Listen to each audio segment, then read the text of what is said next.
Hello friend, welcome to our channel MCQ study box. আজকের ভিডিওতে আমরা দেখে নেব 13 ফেব্রুয়ারি 2024 থেকে 15 ফেব্রুয়ারি 2024-এর গুরুত্বপূর্ণ কারেন্ট অ্যাফেয়ার্স। ভিডিওটা শুরু করবার আগে যে অনুরোধটা করি সেটা একবার করে নিই। একটা লাইক, একটা শেয়ার, একটা সাবস্ক্রাইব করে চ্যানেলটার পাশে থাকো।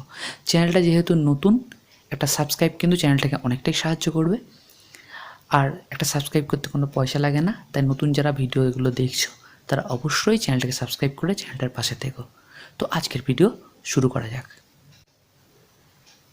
1 নম্বর যে কোশ্চেনটা সেটা হলো পিএম সূর্যা ঘর মুফত বিজলি যোজনা কে চালু করেছেন বা কে লঞ্চ করেছেন? অ্যান্সার হবে ভারতের প্রধানমন্ত্রী নরেন্দ্র মোদী। ভারতের প্রধানমন্ত্রী নরেন্দ্র মোদী পিএম সূর্যা ঘর মুফত বিজলি যোজনা প্রকল্প চালু করেছেন।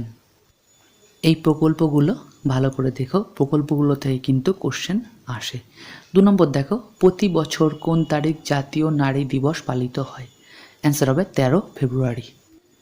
প্রতি বছর 13 ফেব্রুয়ারি জাতীয় নারী দিবস পালিত হয়। ভিডিওটা খুবই ইন্টারেস্টিং হতে চলেছে, তাই বন্ধুদের মাঝে ভিডিওটা শেয়ার করে দাও যাতে বেশি সংখ্যক স্টুডেন্ট ডেলি কারেন্ট অ্যাফেয়ার্সের ক্লাসগুলো থেকে সুবিধা পায়।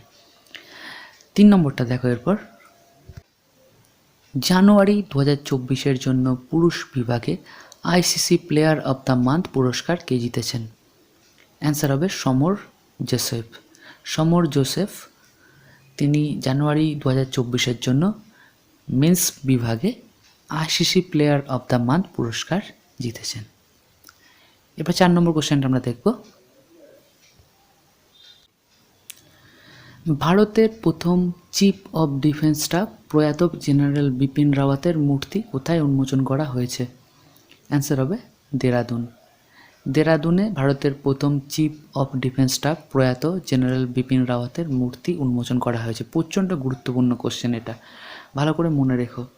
কোশ্চেনটা প্রচণ্ড গুরুত্বপূর্ণ যে কোনো এক্সামের জন্য। এরপর 5 নম্বর কোশ্চেনটা দেখব।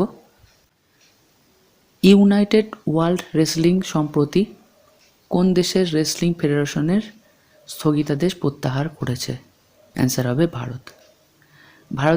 ভারতের ওপর যে স্থগিতাদেশ চলছিল সেটা কিন্তু সম্প্রতি প্রত্যাহার করা হয়েছে। ভিডিওটা খুবই গুরুত্বপূর্ণ, তাই স্কিপ করে দেখো না, প্রত্যেকটা কোশ্চেন গুরুত্বপূর্ণ, তাই ভিডিওটাকে পুরোটা ভালোভাবে দেখো। 6 নম্বর দেখো, উত্তম দুর্যোগ ব্যবস্থাপনার জন্য উত্তরপ্রদেশ সরকার কোন আইআইটি এর সাথে একটি চুক্তি করার সিদ্ধান্ত নিয়েছে? অ্যান্সার হবে আইআইটি রুড়কি। উত্তরপ্রদেশ সরকার এবং আইআইটি রুড়কির মধ্যে একটা চুক্তি স্বাক্ষরিত হয়েছে, সেটা খুবই ভালোভাবে দুর্যোগ ব্যবস্থাপনার জন্য।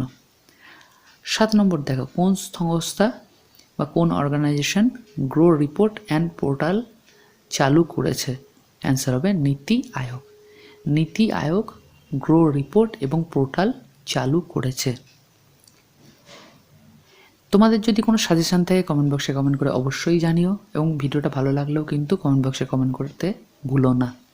8 নম্বর দেখো, সম্প্রতি গ্লোবাল বায়োডাইভার্সিটি ফ্রেমওয়ার্ক ফান্ড এর প্রথম কাউন্সিল মিটিং কোথায় অনুষ্ঠিত হয়েছে? অ্যান্সার হবে United states. United states of আমেরিকাতে সম্প্রতি গ্লোবাল বায়োডাইভার্সিটি ফ্রেমওয়ার্ক ফান্ডের প্রথম কাউন্সিল মিটিং অনুষ্ঠিত হয়েছে। ইউনাইটেড স্টেটসের ওয়াশিংটনে কিন্তু এটা অনুষ্ঠিত হয়েছে। তো আজকের ভিডিও এ পর্যন্তই। মান্থলি কারেন্ট অ্যাফেয়ার্স তো আমার চ্যানেলে পাবে, এছাড়া ডেলি কারেন্ট অ্যাফেয়ার্স পেয়ে যাবে। এছাড়া আপকামিং সব সাবজেক্টকে টার্গেট করে সাবজেক্ট ওয়াইজ ক্লাসও কিন্তু আমার এই চ্যানেলে তোমরা পাবে। প্লেলিস্টে গিয়ে তোমরা দেখতে পারো সেটা। তো তোমাদের যেটা করতে হবে, একটা লাইক, একটা শেয়ার এবং চ্যানেলটাকে সাবস্ক্রাইব করতে হবে। ভালো থেকো, অনেক অনেক পড়াশোনা করো। ভিডিওটা দেখবার জন্য ধন্যবাদ। পরীক্ষায় বিজয়ী হও, এই বলে আজকের ভিডিও শেষ করলাম। খুব তাড়াতাড়ি নতুন ভিডিওতে আবার দেখা হচ্ছে। ধন্যবাদ।